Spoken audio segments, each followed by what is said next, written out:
तो क्या अच्छे कर्म से बुरे कर्म कटते हैं? ऊपर कोई मैनेजर बैठकर आपको मैनेज नहीं कर रहा। कर्म का मतलब है कि आप समझते हैं कि अपने जीवन का स्रोत आप खुद हैं। क्या आप ये सुनिश्चित करेंगे कि आपके द्वारा जागरूक होकर किए गए काम आपके जीवन का भाग्य तय करेंगे? ये आपको तय करना है।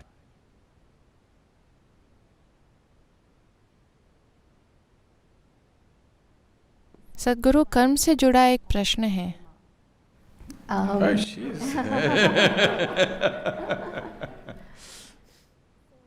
तो क्या अच्छे कर्म से बुरे कर्म कटते हैं? आपने आज क्या किया? मैं अपने बारे में नहीं पूछ रही हूँ, मानवता के बारे में। और क्या हमारे जीवन पहले से तय है या हम इसे कर्म से बदल सकते हैं? और अच्छे कर्म क्या होते हैं?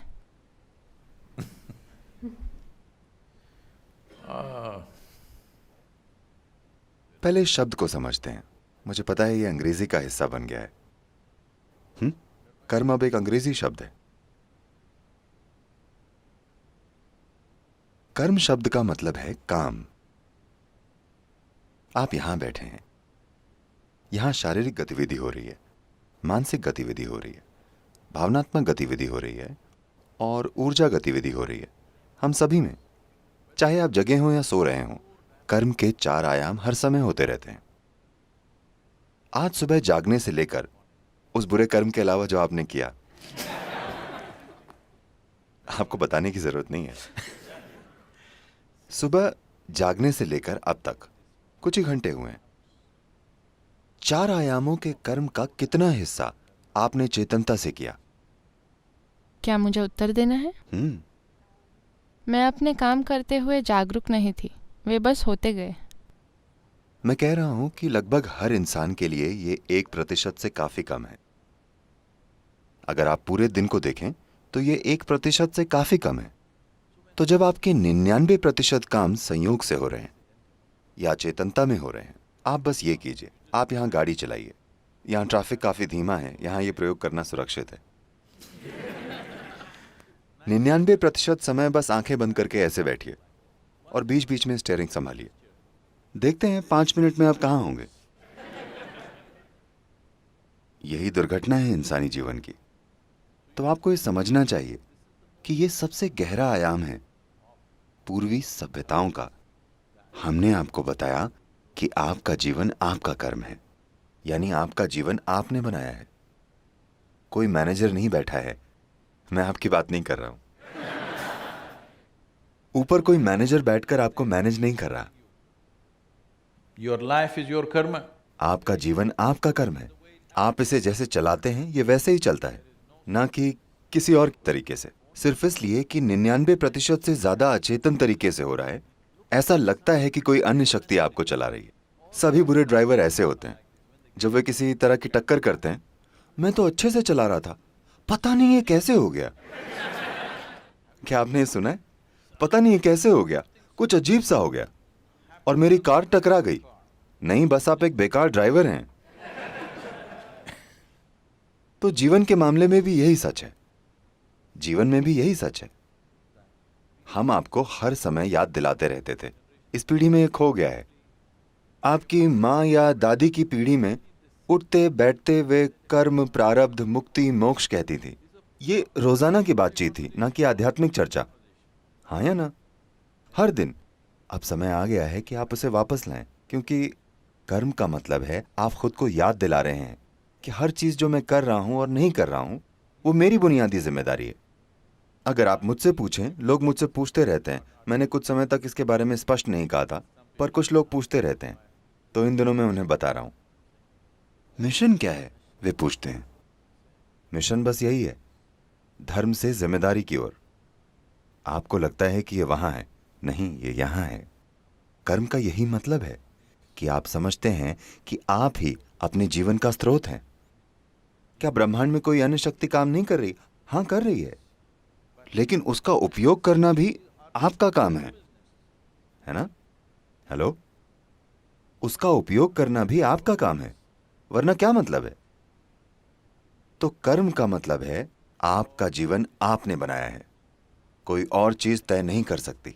अगर आप अपना शरीर अपने हाथों में ले लें, मान लीजिए अपने भौतिक शरीर पर आपको कुछ महारत है, तो 15 से 20% जीवन और भाग्य आपके हाथों में होगा। अगर आप अपनी मानसिक प्रक्रिया को अपने हाथों में ले लें, 50 से 60% जीवन और भाग्य आपके हाथों में होगा। अगर आप अपनी बुनियादी जीवन ऊर्जा को अपने हाथों में ले लें, 100% जीवन और भाग्य आपके हाथों में होगा। हर युवा को इस आयाम की खोज करनी चाहिए, इससे पहले कि आप दुनिया में जाकर दूसरों को परेशानी दें। हाँ, यह बहुत महत्वपूर्ण है। लेकिन सुबह के बुरे कर्म को कैसे ठीक करें? आपको समझना होगा, कर्म कोई इनाम या सजा का सिस्टम नहीं है। यह बस आपके अंदर बची हुई याददाश्त है। हर चीज, हर विचार, हर भावना, हर काम, हर गतिविधि जो आप करते हैं, किसी रूप में इसमें रिकॉर्ड हो जाती है। ये याददाश्त एक रुझान बनाती है आपके लिए, क्योंकि इतनी ज्यादा याददाश्त इकट्ठा हो गई है। ये सॉफ्टवेयर की तरह है। You're writing unconscious software every moment. आप अचेतन सॉफ्टवेयर लिख रहे हैं हर पल। अगर आप यहां से वहां तक चलें, मैं कहूंगा यहां कम से कम 25 अलग अलग तरह की गंधें हैं।